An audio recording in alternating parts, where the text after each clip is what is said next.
Matapos ang sunod-sunod na proyekto at halos walang pahingang schedule, sasabak muna sa well-deserved vacation ang kapusok primetime princess na si Barbie Fortesa. Inanunsyo ni Barbie na lilipad siya patungong Chicago, Illinois ngayong buwan para makapagpahinga at makasama ang kanyang pamilya. Humihinga muna mag-self-reflect, payag ng aktres sa isang panayam.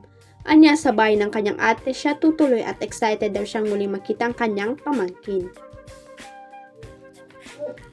Doon ako sa ate ko ulit, puntan ko ulit yung pamangkin ko, doon ako mag-Halloween trick or treat ganun dagdag ni Barbie.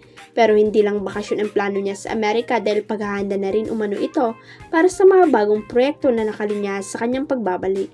Thankfully, pagbalik ko marami tayong nakaabang na proyekto, mostly pelikula kaya I'm very excited, sabi ng actress.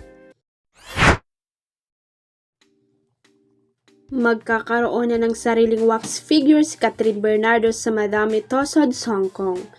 Wala pang opisyal na kumpirmasyon mula sa Madame Tussauds HK pero base sa kanilang post sa social media, nitong Lunes, October 20 ay obviously sikat ang tinutukoy nila. Someone special is joining Madame Tussauds Hong Kong red carpet, sabi nila sa kanilang post. Ang magkakaroon nga ng wax figure ay isang Filipino. Can you guess who our next Filipino wax figure is from these clues? Sa sumunod na bahagi ng kanilang post ay nagbigay sila ng 2 clues. She launched her acting journey at just 7 years old, pagsasalarawan nila. She starred in the first Filipino film to hit over 1 billion pesos globally, ang ikalawang clue.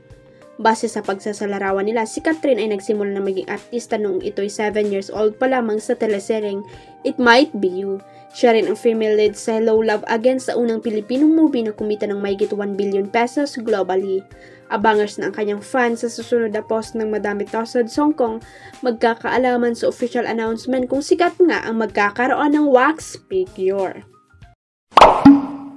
Huwag kalimutang i-click ang subscribe button at i-ring ang notification bell para sa latest at legit chika updates.